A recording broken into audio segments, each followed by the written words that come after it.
Hey, how's it going there?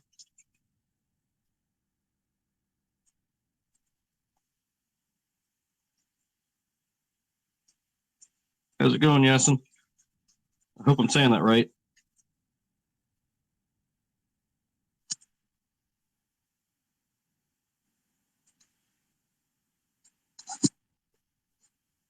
Hear me? Hey, yeah, how you doing? Doing all right, doing all right. Thanks for the invite. I got about 20 minutes before I have to jump off to get ready for a call, so I'm just Yeah, going to be no. listening. Hello, everyone. Thanks, Karma, for reminder. I will be listening and chiming in if I have something to add because I'm working on XRP Ledger right now at the moment. Cool. What you working on?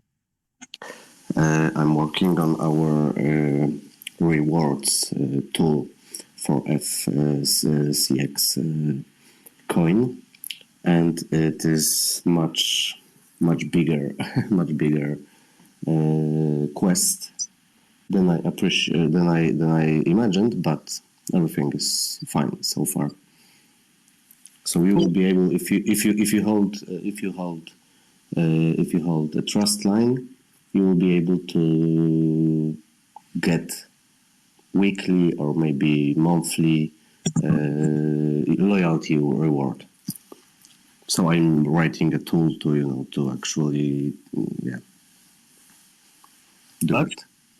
are you doing that? Well, I guess you can't use that escrow. Are you doing that? I was looking at you guys' No, project a little bit, but I'm not sure I totally remember everything I read. yeah, sure. No. It's not an escrow. So if you will be pasting your public key, and based on that public key, the backend will decide if you hold the trust line, uh, if you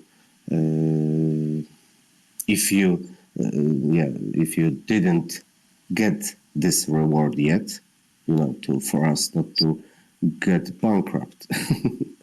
But this one is quite easy to check when using XRP Ledger, because you don't have any separate database where you usually hold a copy of your own ledger just to make sure that other ledger is wrong. There is no chance it's wrong after 5 seconds, more or less. Yeah, that makes sense. So that's that's cool. I love seeing it, how it how it works under the how do you call it, Under the hood. under the hood. Yeah. Well, that's cool. Yeah, I was had a meeting with a guy today who's got a like a business working. What do you call those things? Where a bunch of people can work in the same space, and he's trying to create like a tech hub, I guess.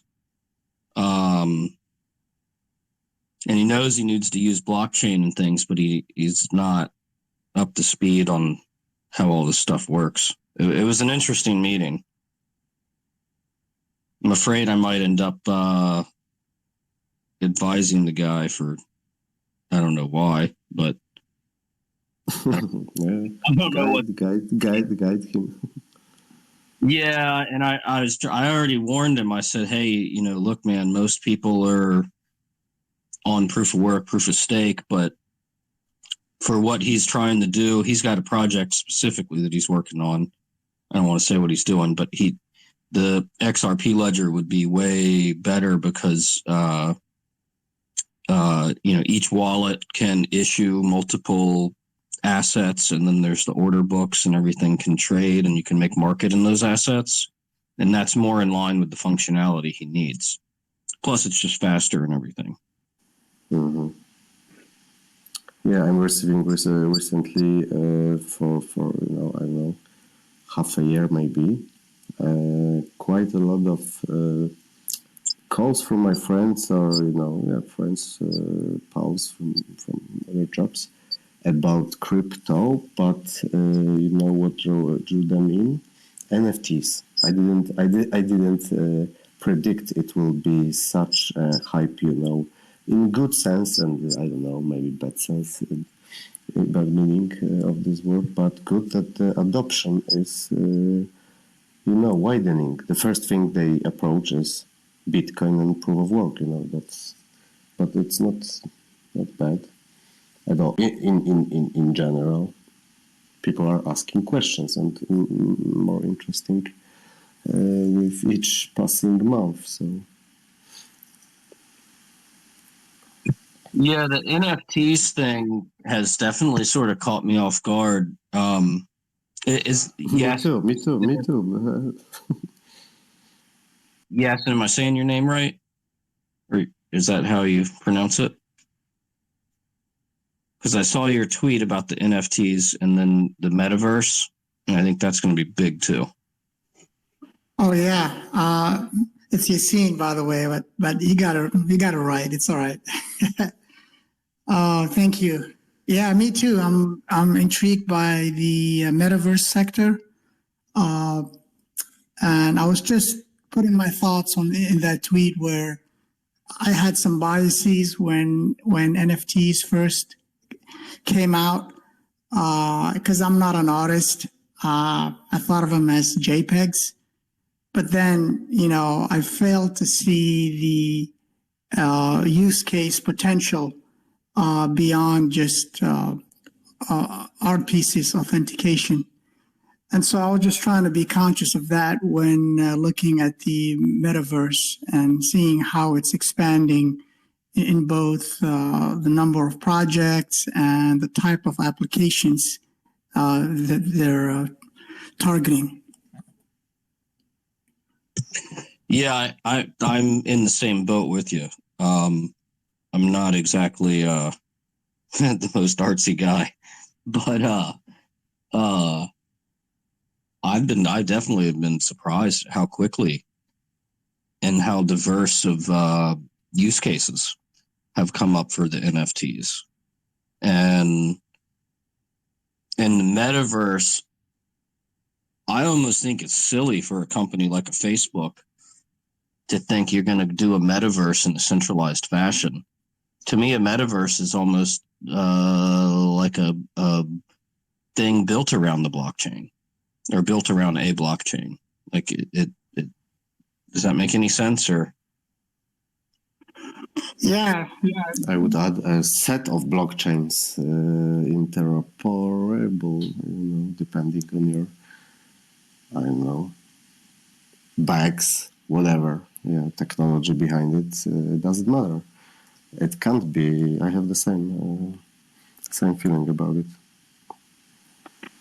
That one company can't build an internet, exactly. because it won't be an internet. So metaverse, if metaverse is a future version of internet, it can be built by Cisco, like it started or something like that. I hope so. I need to add.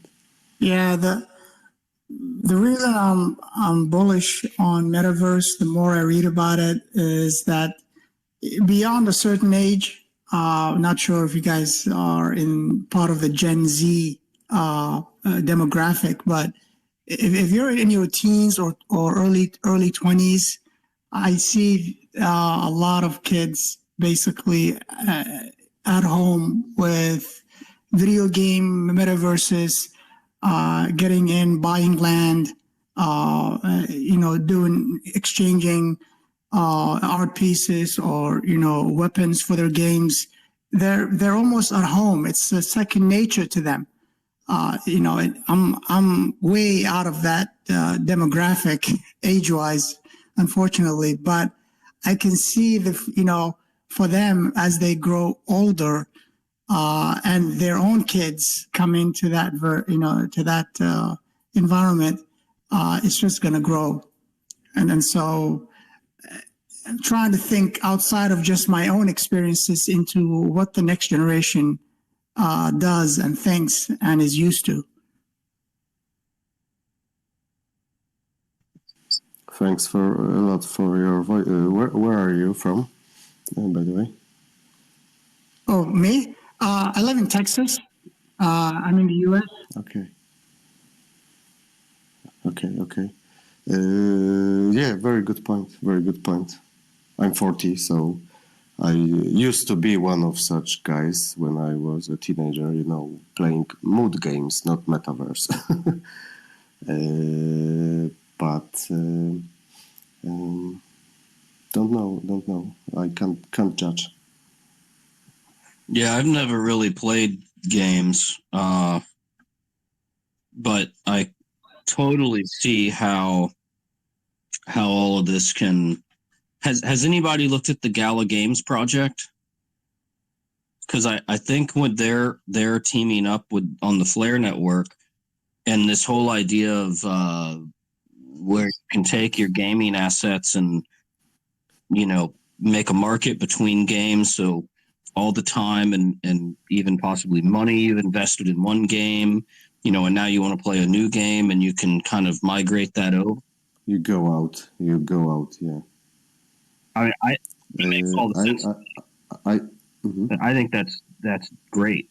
Like, I know one friend, good friend of mine, I've known him for a long time, and he got really into, I don't even remember what game it was, into some game, and he spent some money on it, and then it was all like stuck in that game, and that was it. Like, when he moved on and wanted to play something else, he couldn't move on, basically, and keep everything he had worked for. I haven't looked at Gala, but I've been researching a couple of metaverse projects, Decentraland and Sandbox, to be specific. And I was just shocked, actually taken back by the prices of buying land in those projects, in those metaverse. I mean, some lands are going for $10,000 in Ether, others are going for $50,000. And I'm thinking, who's paying that much money for, a digital land that it's not even like in the real world, but serious money is being spent on acquiring properties in these ecosystems. So that's what I'm kind of fascinated about, the actual commerce that happens in those ecosystems beyond just gaming. Well, yeah, and to me, I mean, I'm like finance oriented. So when I look at something like that, my first question is, well, where's the cash flow? Like, how do I get cash flow out of this asset? I don't know. I'm shocked at how much some of the NFTs and things have gone for also.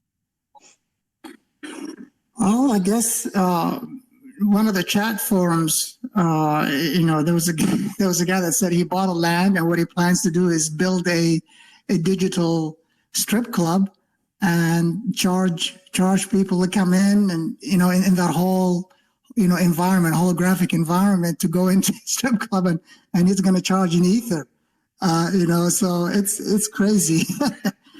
I'm not sure how that's going to work, but I guess if you're immersed into that world and start buying services into that world, you might generate some cash flow. But we're way big, ahead of our times for that to happen in any kind of mainstream way, obviously.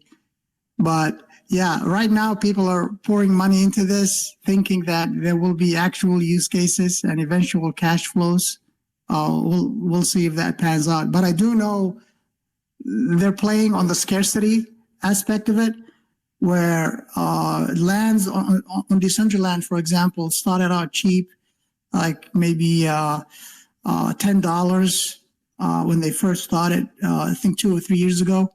And now it's the cheapest land is $10,000. Wow. So Yeah. So one of the things that's interesting. Like, to me, that's weird, but that's interesting. But one of the things is when you see, new innovations come about, it's usually crime, porn, and games that are the first adopters. So we've got Gala games and metaverse games. I guess apparently we have digital strip clubs. I'm not sure where the crime is, but I'm sure it's out there somewhere. That's funny. I apologize, guys. I'm getting another call. I have to drop off, but hopefully I'll get back on if I finish early. Otherwise, I'll catch you guys on the next one. Nice to meet you. Thanks for coming. See you guys. Bye. I would add something to it. Fun factor. The teenagers and students and people these days, always teenagers favored fun, just for fun, doing something. If it's crazy worthy because you got some ether back when it was cheap, or you mined, or I don't know, or had just cash to buy it before. Fun is even bigger if you pay 100 ether for some house in the game. That's something we can't forget about. Well, I was telling my buddy, because his son likes to play, I don't know what games, but he plays a bunch of games. And I was like, dude, you got to realize that these kids there's probably going to be people that make a living doing this, because there's already professional gaming leagues. And you don't even have to be, well, in that case, you'd have to be like the best, right? But with these NFTs and like metaverse stuff, you can play a game and earn all of these token or these shields and gaming assets, and that could turn into a real job, like for real, not just some stupid game anymore. Yeah, it's just a question of time. Try to recall when people started earning on YouTube making videos. Was it, I don't know, 5 years ago, 6, 7 years ago? It wasn't very, very, distant past. At the beginning, it was the same. You won't earn money for, making stupid movies on the internet, and 5 years later, it's a basis of media around the world. YouTubers and influencers. Yeah, I can see that analogy. I mean, that makes sense. Yeah, it's going to be crazy. Whether I should add, whether we like it or not, obviously that's everyone has what I his opinion on that. where I see this thing going? I see this thing going where Google will get involved and somehow put like shopping centers on the metaverse, and people can do online shopping, or like education for history, go and see the Colosseum, go and see all, 7 wonders of the world and stuff like that. Like it will be a huge thing. Well, actually, I don't want to give too much away, but this guy that I was talking to today, his project is around education and around and this is why I was talking to him about the XRP ledger and rippling, because say I can teach somebody thing A, but then maybe I need someone to help me learn thing B, and anyway, the rippling thing was cool because it's like, well, hey, if I've sort of earned an hour by helping somebody learn something, then I can almost like time banking, if anybody's familiar with that concept, which is predates block. Could you tell more? Say that again. This term you used, time banking. I don't know, what is it? It's a older concept. It's for like local communities. So say, I should pull it up online and read something that's more articulate than anything I'm going to say. But basically, like if I go and do some work and help somebody, and for 5 hours, well, then I get 5 hours. Okay, all right, I get it. And then when I need someone to help me, for an hour, well, I can spend one of those hours that I earned to get someone to help me with something. So it's like a community currency thing, which is actually the root of Ryan Fugger, who started Ripple like back in 2003. Like it really kind of started like that. Like it started as a network of people who can have, IOUs and issue currencies that trade. Issue. Yeah, that's I like this concept. Nothing serious in my area. Nothing in Europe, Poland. There was some attempts, there were quite a lot of good ideas for it, but nothing I'm aware of, kicked in seriously. Unfortunately, but maybe it's time. It's about time, maybe for that. Well, I know they a few of them sprung up in Europe and in the States. The only one offhand I know of was near the University Cornell, and I don't know. It might still be going.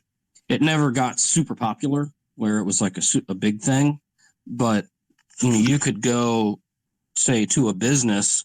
Say you wanted to buy a sandwich, you could pay in your time banking dollars, and then the business would have the time banking dollars. So like if they need someone to run to the store real quick and grab more bread, they can use the time banking dollars to get someone to go run an errand for them or something. So it kind of creates a whole little economy. Like not kind of, it does create a whole little economy. Yeah. And there's another guy. Cool. If you're not aware of him, you should look him up. He died, unfortunately, I think a year or so ago. Bernard Latier. And I always spell his name. But if you Google like Bernard Latier, economist, I think he helped design the euro. But they didn't listen to everything he said. They just kind of listened to some of what he said, which was probably a mistake.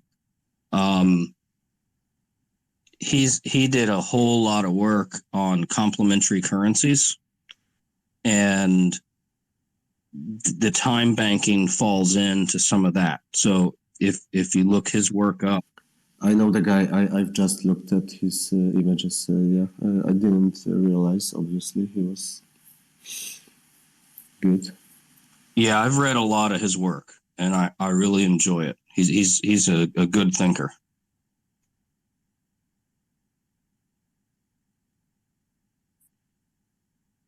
He's actually one of my favorite features of XRP Ledger that is technically not really a feature of XRP Ledger, but kind of is the demerge.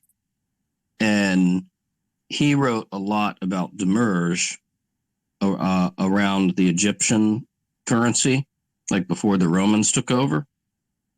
And it's basically kind of like a demerge is like basically what would happen is the Egyptians, like say you're a farmer, right? And you grow, I don't know, 10 bales of wheat. Well, you would take it to the state's warehouse and deposit it much like putting money in the bank. And you would get a clay tablet. I think they were called. Oh, it'll come to me. Note vote. I don't know. Doesn't matter. But the clay tablet would have a date on it. And the longer you held on, and you could go and they use the clay tablets as like currency. So you could go out and spend the clay tablet, but you were incentivized to spend the clay tablet for something of more durable value, like say improvements to your farm or something, sooner rather than later. So the reason being, due to the cost of storage and, rot and rats and stuff, the longer you held on to that clay tablet, the further in the past the date was, when somebody came to sort of cash it in and get the wheat out of the storage facility, the older the clay tablet was, it might be worth, 7 or 6 or 5 bushels of wheat instead of the original 10.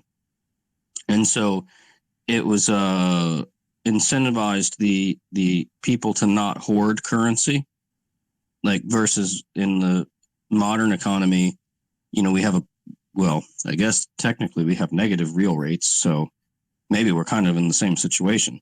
But with a positive interest rate currency, you're incentivized to hoard the currency, which means you don't spend it, which means like you don't go build better farms and build better.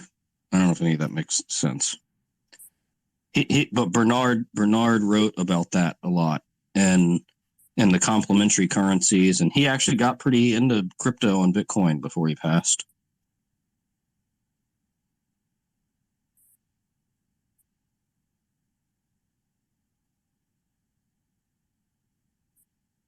Yeah, I remember you mentioned it during one of your first calls, and that got real consequences. How I see those CBDCs future. If used this way, what that could enable or change, definitely.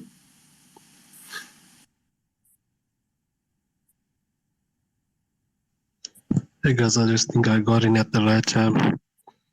When you mentioned the barley, I don't think anyone has brought that up on the spaces, because we do know about XRP backed by gold, but yeah, there's other things like wheat and barley, which it's also backed by that no one talks about. So I find that very interesting what you said, because there's a very few that know about the wheat and barley of XRP being backed by that. Yeah, there was some people, I don't remember the company's name. They were big though, like they were global in operation scale. But they were issuing gold and silver on the XRP ledger several years ago, and they were using the demurrage feature, basically to account for the cost of storage. So it's been done before. It just, I don't know. Maybe those people are still around. I don't know. I don't remember their name. I haven't heard of them in a while, so maybe they aren't still around. I don't know.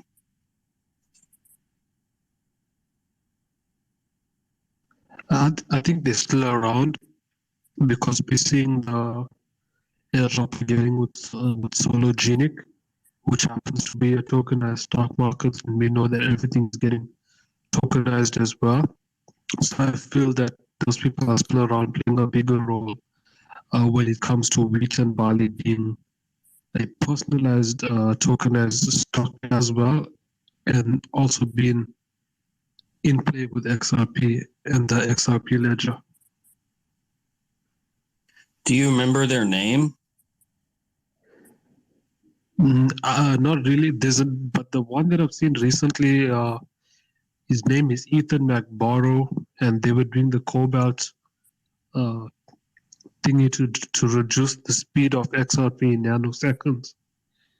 But I'll find the names of those dudes. I need to look them up. But yeah, the Bali stuff is very interesting because that's what brings XRP to the 100K price. You're kind of breaking up. What was the last thing you said? Yeah, it's very interesting that you brought up the wheat and barley because all those things, when it's factorized in, it shows the true value of XRP being quite over 100K. The real value of XRP's price. Well, I don't know about 100K. That sounds crazy, but and I don't really talk price in these chats. It's just a general rule. I just try and talk about the technology. It's like, yeah, you know how. Yeah. No, I get you, bro. I also talk about the technology, but I was doing the maths with all this stuff that you're talking about, and it's great that you. That's what I'm saying. It's great that you brought that point up because no one really ever talks about the food, the wheat and barley, and the livestock as well. That's backed by XRP. So yeah, it's great to hear that, bro.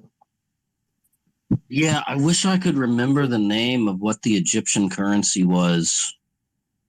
It'll come to me. I know the name. Lira, that's what it is. It was the Egyptian lira. And that was the clay tablets. And Bernard, the economist guy, one of his points was that Egypt flourished for thousands of years while they used this lira currency and system.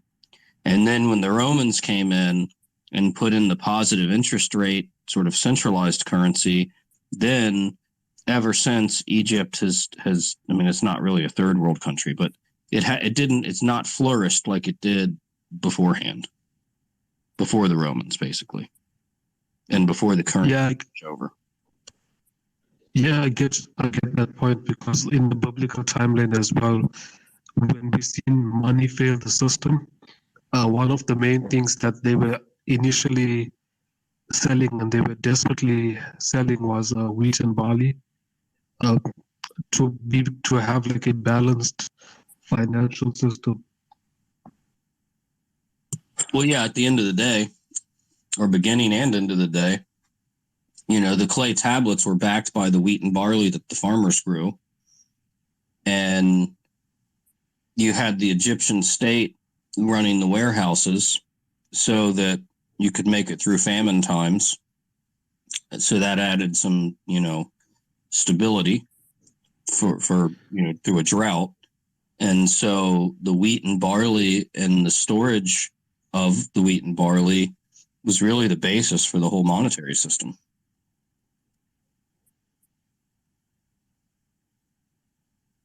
Oh, bro, I'm just glad I caught you at the wrong time. I gave you a follow, bro, because you really have some interesting stuff that you're saying. And with the new financial system, like we're kind of seeing it play into that role of the wheat and barley.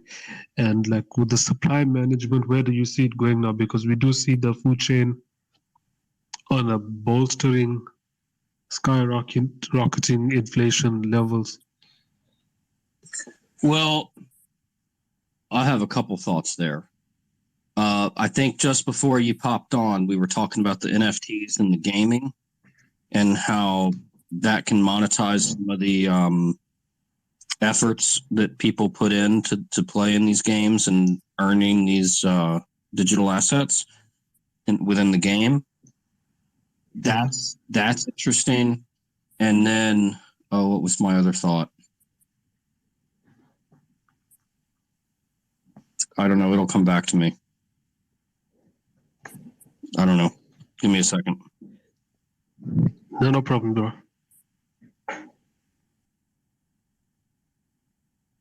Oh, supply chain stuff.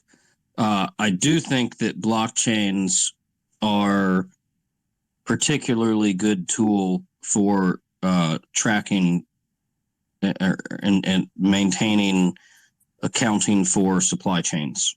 And, I think in Europe, I'm not sure about this, but I think they have more of a value added tax, VAT.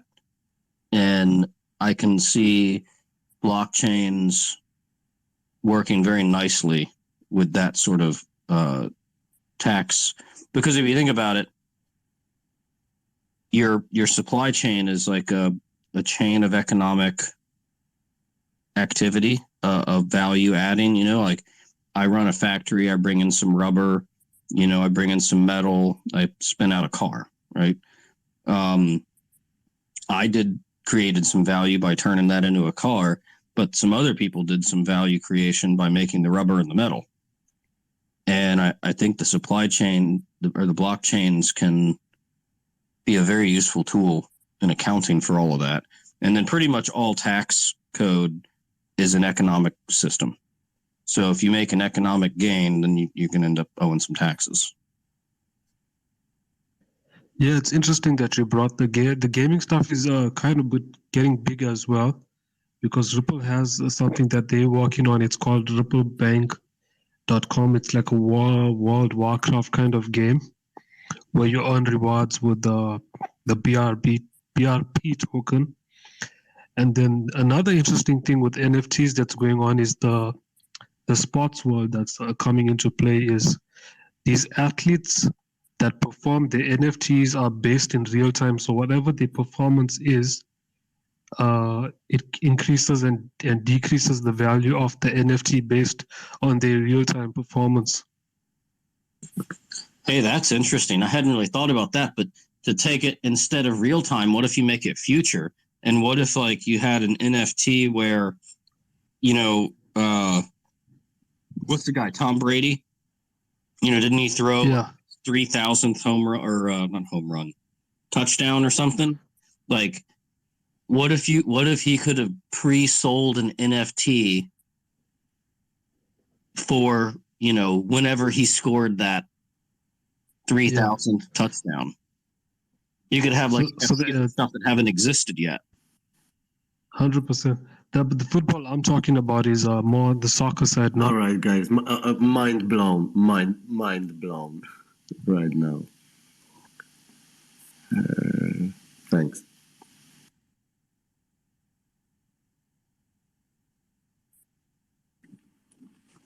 I mean, this space is still so young. There's a bunch of things none of us can think of that are coming. Yeah. You can think of it like from the FIFA game perspective, how that updates the player's performance. So you get live updates on FIFA, stuff like that. Yeah, that's what I'm talking about with this football thingy. So like how you have in FIFA, the players, they owned by FIFA and they owned by EA Games and they're licensed by EA Games. But here, you own the players by the NFTs on the blockchain. So just say on PlayStation, if you delete your account, EA and FIFA still has rights to those players. But here, whatever happens to your account, those players are still owned into your account because of the blockchain technology, and you can sell them at any given time.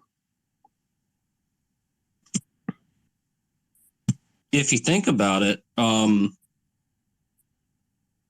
a player, like let's say you're Michael Jordan or some, Beckham, whatever.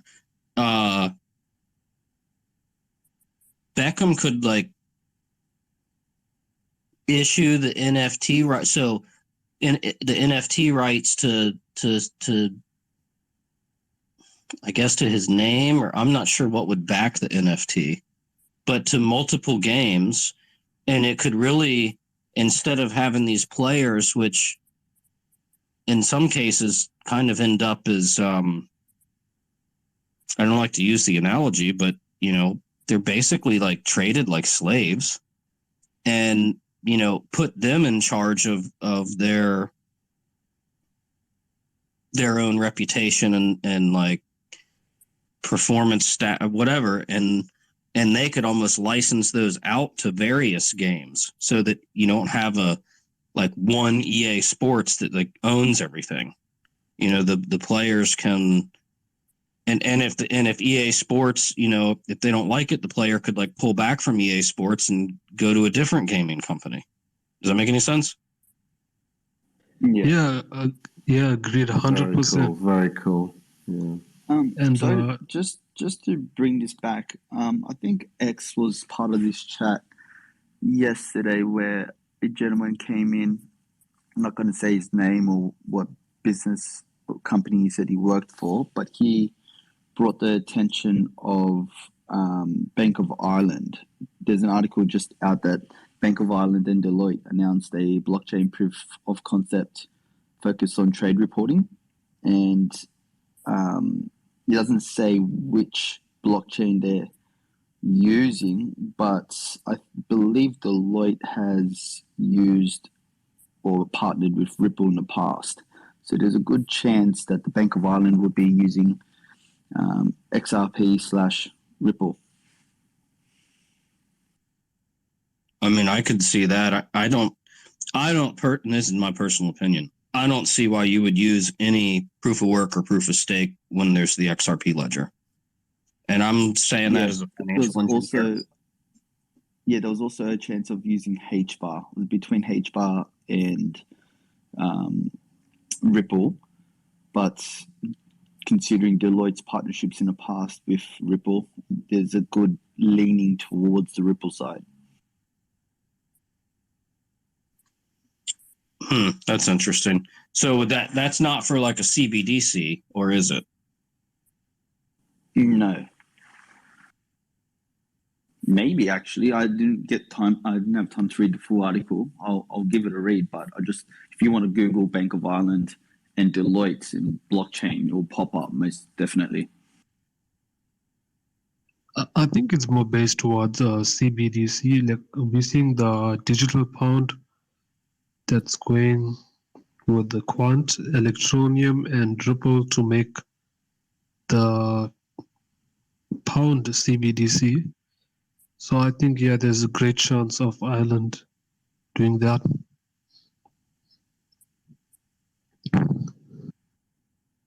I'm super excited. I think it's going to be several years, but I'm super excited about all the CBDC stuff. Where I live, people are not exactly tech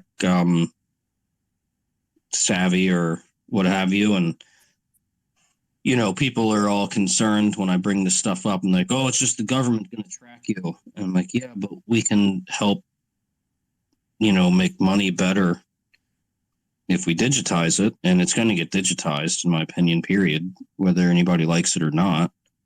So, if you can't beat them, join them kind of thing. I'm super excited about CBDCs. There was a guy that wrote a paper for the Bank of England. I think this goes back to 2015-ish. He's a German dude, Michael. I can't even say his last name. Starts with a K. But when I read he did a working paper for the Bank of England, and once I read that, I was like, oh man, this makes a lot of sense. Like it's at the end of the day, it's all just accounting, right? So whether it's digital or we have some little piece of paper representing the accounting unit, there's no difference.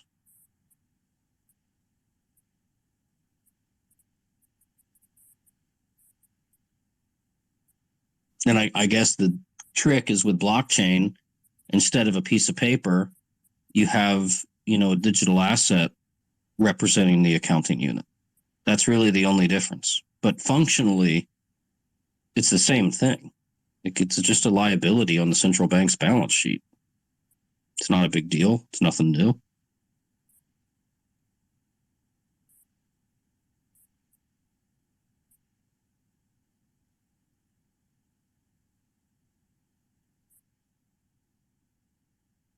Is the Bank of Ireland, I'm assuming Ireland's central bank?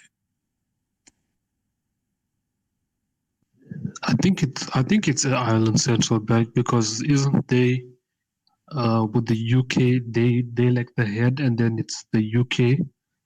Originally Ireland had the whole banking infrastructure and the blueprint, and then it was passed down to the UK. So I think it's probably something to do with CBDCs.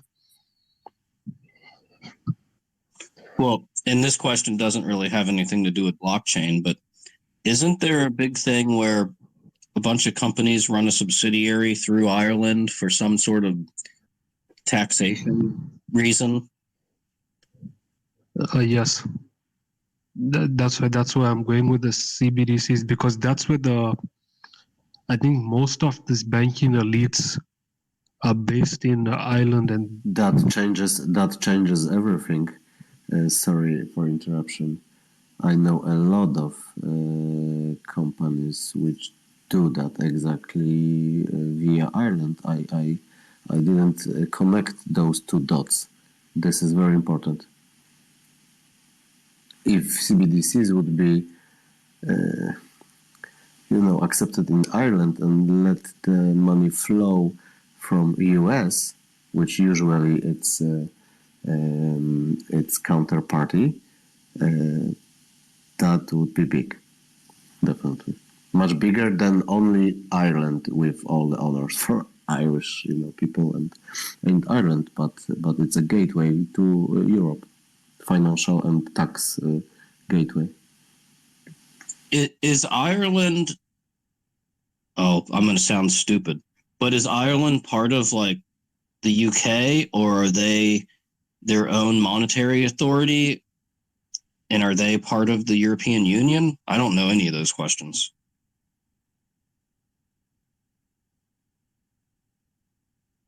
They are part of UK, but they don't use British pound. They use euro.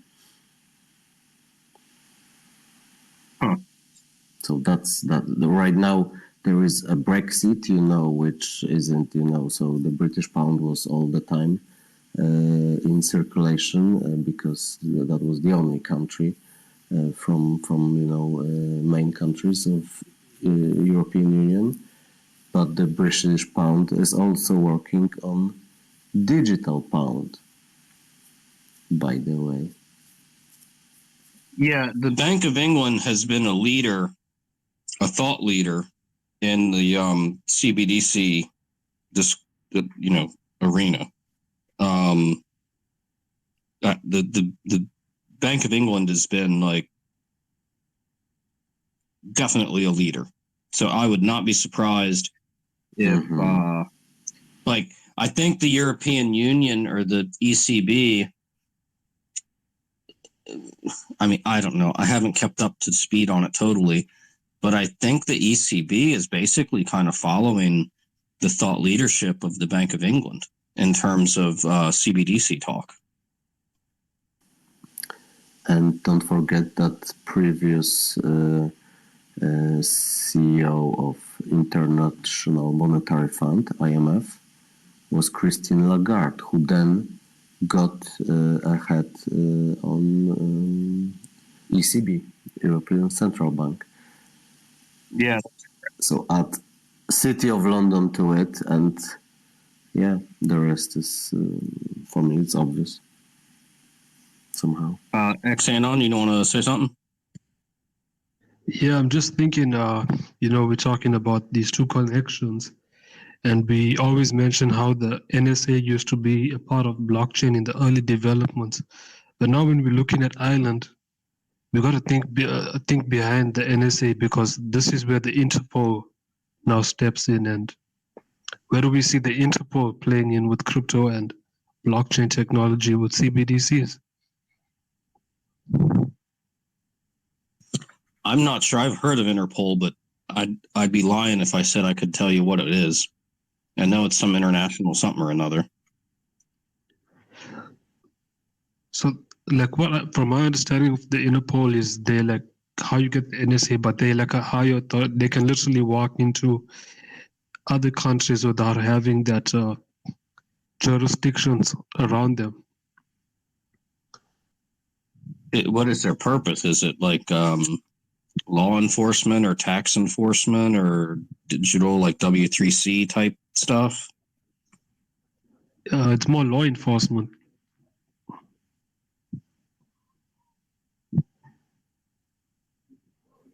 Does Does anybody know this?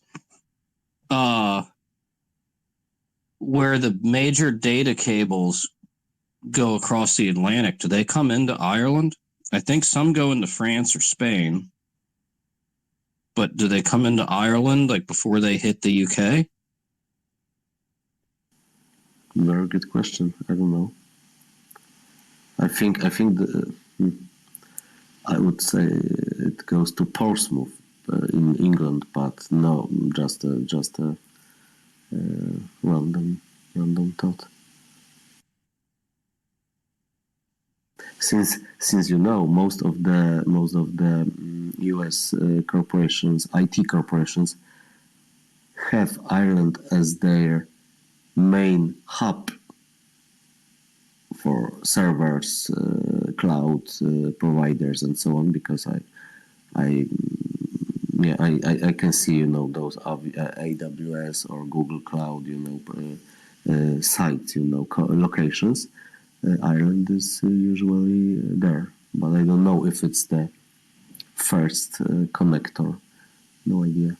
You brought up a good point with Ireland, because I think sometime back when the Bitcoin started off as a corporation, when they started off that Bitcoin mining farm, one of the largest mining rigs, it was in a place in Ireland. I mean, does Ireland have some sort of advantage in terms of cheap energy that I'm unaware of?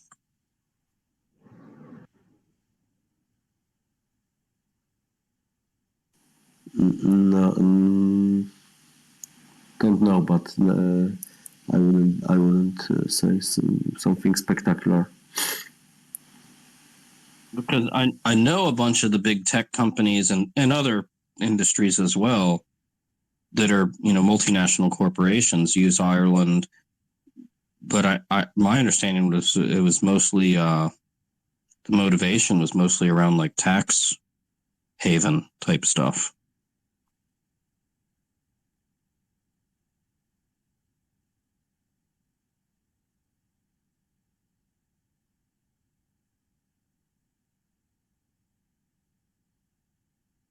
I don't know much details, but a friend of mine works in one of the sites for Google.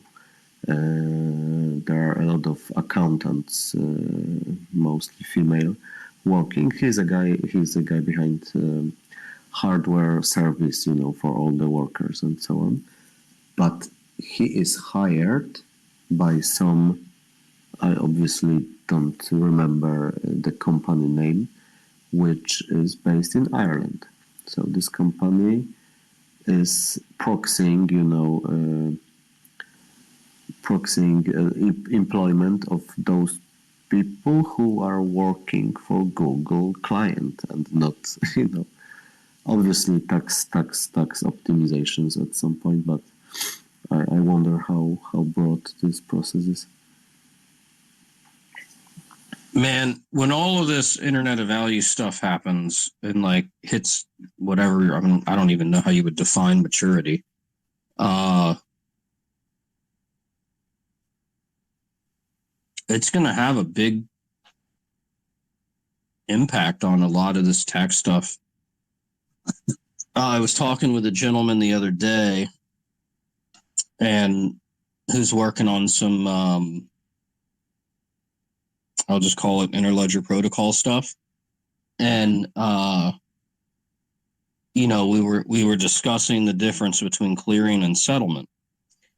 And the thing is, if you can have settlement in 3 seconds, then a lot of these businesses that make money off of clearing, effectively because the clearing is trying to wrap up solve a time delay problem for settlement, might go away. And then I guess the next natural progression in thought is the taxes will become more real time. I don't see how the government's going to sit there and say, oh, no, we'll wait for you to pay us. Like they're going to want their money as soon as they can get it. I don't see why they wouldn't, just like anybody else. Like, does it make any sense? Yeah, it makes. Yes. So I hope you know though if everything flows as easily as we imagine, at least right now, there will be no need for such proxy tax bumpers and so on. I hope so. But it's a totally different story. There are always interests from country to country, from union to union, so you never know how it ends. But at least it's hope. Like internet, I can watch whatever pages in whatever language from whatever country around the globe I like.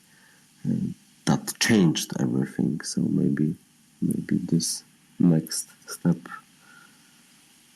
will have similar impact. Yeah, I think the stuff with Ireland is really going to be interesting. How they work in with the Rupa, and I'm just reading here with Ireland. It says here Ireland is the home of the world's fourth largest shadow banking industry, with 2.2 trillion of non-banking financial assets based in funds, special purpose vehicles, and other little understood entities in Dublin's based Financial Stability Board. So we have Ireland working on XRP and Ripple, and they being the blueprint and the fourth largest shadow banking industry is it's kind of big.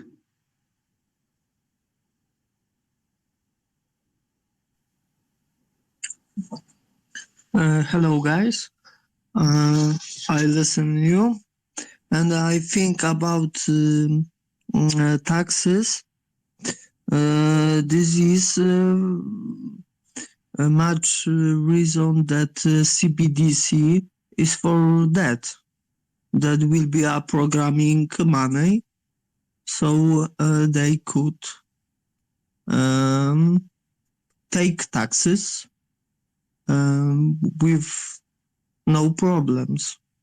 And this is a relationship about two governments and central banks, I think. Sorry for my English. It's not very good. No, you're good, man. Actually, this reminds me a few years ago, like several years ago, there was a guy, and if my memory's right, I recall he was probably Chinese guy, and he had this whole project going that was using the trust line quality in and out effectively to create like a tax collection thing. And then I think the idea for his project was that you would skim the economic activity of all the transactions and then use that to fund kind of a universal basic income.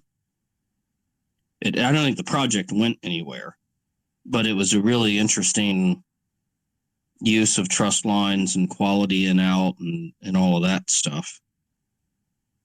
But I could easily see, I mean, if you set the quality, say, out or in, I don't know which would be better.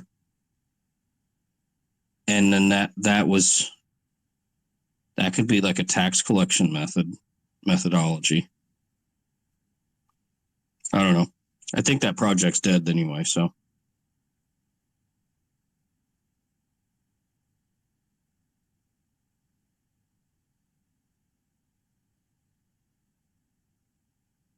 Has anybody in here actually messed with the trust line quality functionality?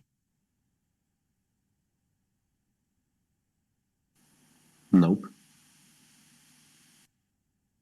Because that's what pathfinding optimizes for, is for the best quality.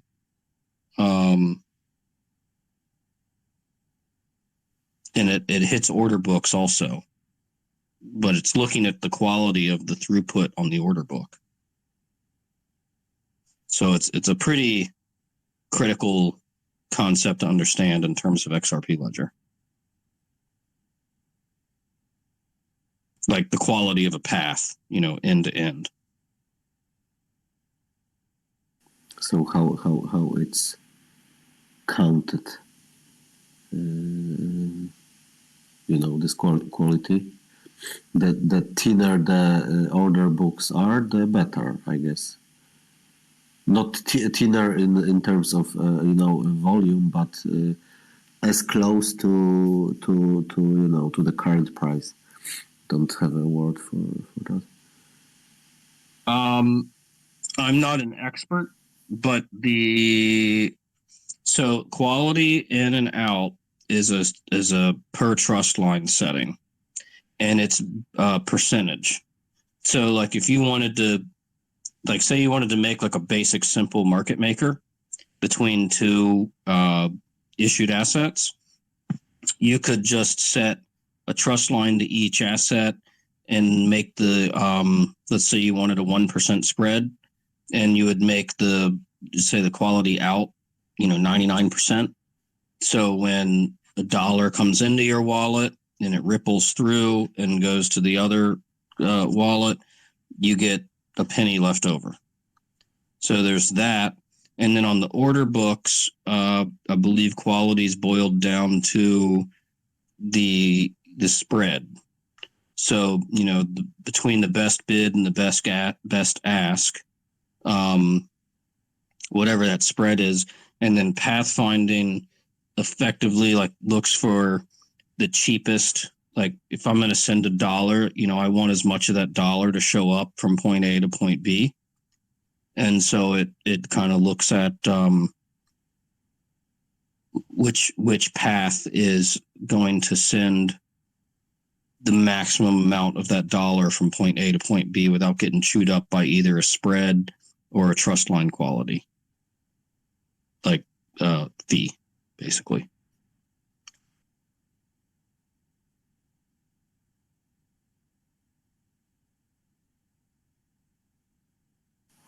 Makes sense. It's not my area, but I'd like to know how at least imagine how this algorithm is working and tree shaking all the paths. That's unbelievable. Well, it's a little over my head, but it's on GitHub. I made a video about this the other day because the SEC in their lawsuit, one of the things they have to do is articulate when the XRP ledger became, quote, functional. And so when I saw that, I was like, wait a second. When you burn an XRP, to pay for your transaction fee, you're gaining the pathfinding's routing functionality to find the minimum path so that you pay the least cost to move your money, right? So the pathfinder, you're paying a fee to have the network find the best path between, for the value between a point A and account B. To me, that's functionality. So I made this little video, and my whole key point was like, dude, it's been functional since day zero. Like, whenever you burn an XRP for a transaction, you're getting the advantage of pathfinding to on your side, and you're paying for that, and it's functional, and it's like it works. Like API call, which you can charge. Everyone charges for a number of API calls, basically all the cloud providers. That's the main thing you are right now charged. 1 million of one photo, I don't know, upload or download or whatever everything can be, and abstracted as API calls. And this is exactly what you said. It's a cost for function of decentralized network. Yeah, I mean, the pathfinding is the routing functionality. So all these networks at some point, I don't care if it's a train network from, the 1800s, or Google or Facebook or a crypto, like XRP Ledger, but you got a nice network there, but then you got to move something through it. And in order to move something through the network, value in this case, you need to figure out a route. Like a trucking company has to figure out, how are we going to route these goods through the road network? So routing is critical. And I don't know. That's my opinion. I'm sure nobody cares. And the SEC would never listen to my opinion. But in practical terms, dude, the network's been functional from the very, very, very beginning. The first time it got turned on, it's been doing this routing function.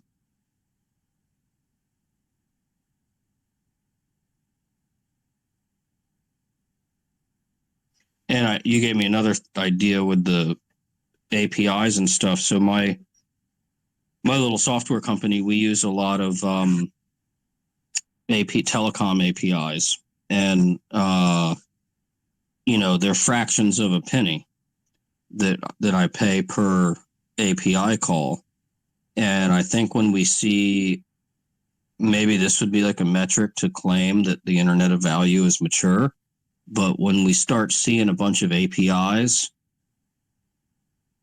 or companies like mine that combine various APIs can all just sort of pay seamlessly, like an API paying another API. I mean, that's where I think we're going. That would be pretty cool. Mm-hmm. I agree. Yeah, I just found the guy you're talking about. You forgot his last name. You're saying his name is Michael Cranes, and he's the CFO of the DCG Group. Is he now? Klingsman, I think, or something like that. Yeah, you're probably right. The German guy. Yeah, his name is Michael Cranes, and on the 10th of October this year, he is named the new CFO of the Digital Currency Group. Wow, he's a smart bugger. That guy. He's on top of it. I'm gonna have to double check that. Isn't there some way to post something in these chats? Yeah, I'm on my computer now, so I will tweet it out and then I'll post it. Okay, yeah, do that. I'd like to see that if that's where he went. That's very interesting to me, because I've read a lot of his work, and all of his work is excellent. Yeah, and just early on when I was talking about the NFTs and we were talking about FIFA, I just keep on forgetting this one, is that those Premier Leagues and stuff have the infrastructure with Ripple already. It's implemented in place. Wait, the Premier League has Ripple implemented? Yes, the Barclays Premier League has implemented Ripple XRP. And to what purpose? I think it's going to be for a lot of purposes, because the XRP ledger can run offline with XPOP networking services, so that we could probably watch the games offline. We don't need a streaming media to watch games, and also with payments as well. Wow, that's interesting. Let me just be quiet and get some and share the information. It's not that crazy idea. Imagine how many Premier League has to have clients all over the world, and how much money they are piping from continent to continent for all those for everything, not only the players and but the whole business behind it. That could really be a lot of cost savings. Yeah, that's a good point. Another industry that I've thought would be ripe for blockchain innovation is the yachting industry. Because a lot of time, well, one, the boats themselves travel all over the world, but then the crew members are from all over the world as well. So you have, yeah. I don't have like any business idea around that. Just an observation. But it seems to me that if everybody's from all over the world, then wouldn't a tool that helps you move money all over the world kind of be useful?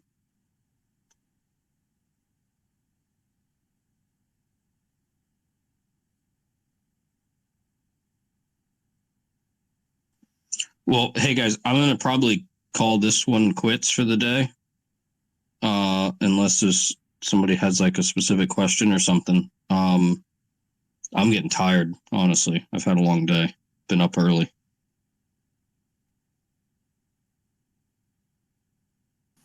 Same here. Thanks a lot for another great chat. Thanks for chat, guys. I'm just going to share this. Just tweeted it out. Okay, I'll check your tweet thread. Hang on a second. Let me go ahead and just do that. Boom, boom, boom. How do I go? I'm going to follow you and then go to your profile.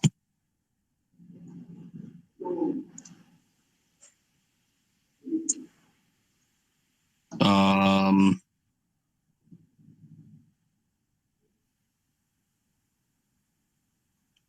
seeing something. It looks like you retweeted something from Whitesea.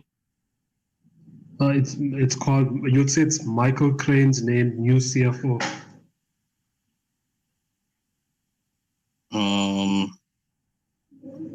Hang on, I do want to see this. Okay, let me see if I think I should retweet it. So let me see if I can.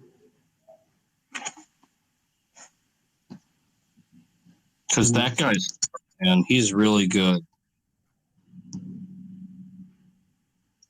Okay, I just shared it to the group. Okay, hang on, let me look there.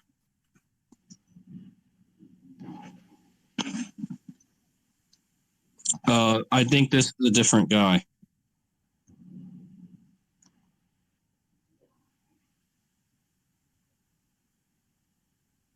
Hang on, let me skim this real quick.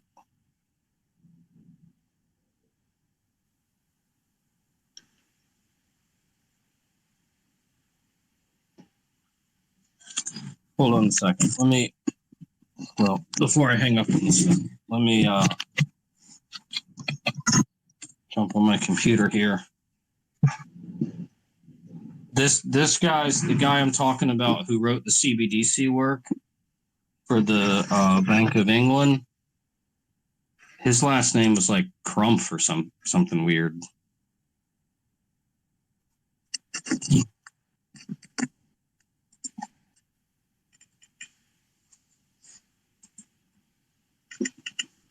Oh, my computer's screwed up.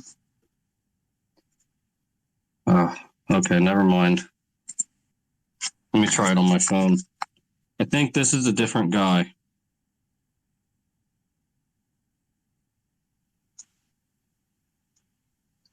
Okay. So I'm not. There's two. The only Michaels I know of so is Michael Arrington. Michael Arrington, I think he's the guy with the XRP fund, right? Yeah, the XRP Capital. Yeah, that guy.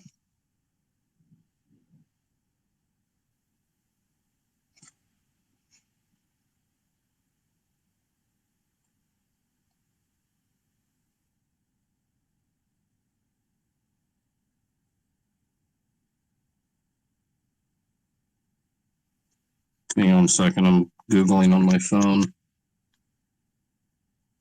There was I don't know what you call it, like a meetup or something hosted in Europe several years ago on like new economics or something. And he spoke there along with a few other, super smart people.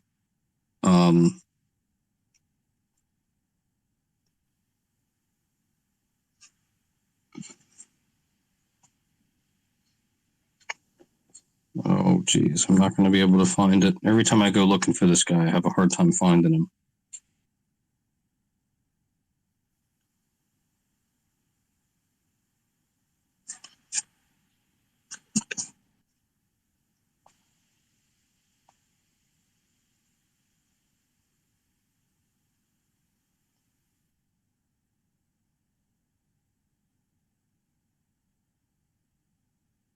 Uh,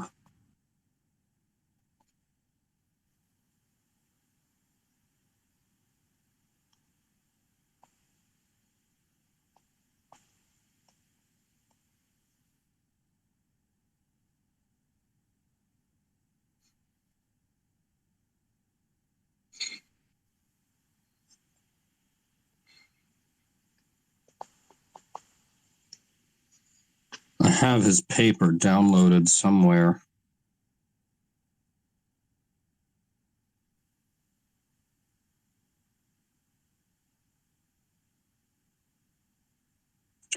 I'll find it and share it tomorrow because it's well worth the read, and it's an older paper, but he basically lays out all the key aspects that need to be considered for a CBDC. And it's pretty genius. Like I made I made a whole video about it a long time ago. Because I feel like it's such a good idea that what he laid out. That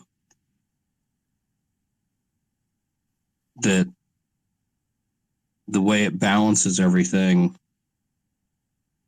it prevents like a bank run, and I feel like the balance creates more economic stability at the systemic level. So I'll find it. I'll share it tomorrow. Yeah. I just found the Barclays one. Sorry to trouble you, bro. I'm just going to share that one and then that's it. Yeah. Send that in. Let me look at that before I hang up. Yeah, so I'll put it up there. Because he worked for Barclays for a while before he went to Bank of England. Because I think it's going to be big with the ticket sales and seasonal seasonal tickets as NFTs. Okay, gotcha. Yeah, I never really thought about it, but I guess a ticket to a sporting event could be an NFT. Why not, right? 100%. And like, just say like if when something bad had to happen, like there's a fight where someone laid hands on someone, and that gets recorded on the blockchain on those seat numbers as NFTs, then it's easy to go back and record an incident that happened on that specific day with NFTs because of the moderation that will come in. Huh. Yeah, I'm looking at the article now. So like just say there's crazy fans that run up to like Ronaldo. I mean that dude's NFT is gonna have a recording or whatever seat number or whatever incident he did will be recorded onto that NFT, and then it will be like on the ledger. Wow. Crazy times ahead. That's for sure. That's what I wanted to say. So, all right. Well, I'm going to go ahead and end this. I got to cook something and go to bed. I'm tired. But yeah, I'll pop back on tomorrow and do another one. See you guys. Bye bye. Thanks a lot. Have a good one. See you.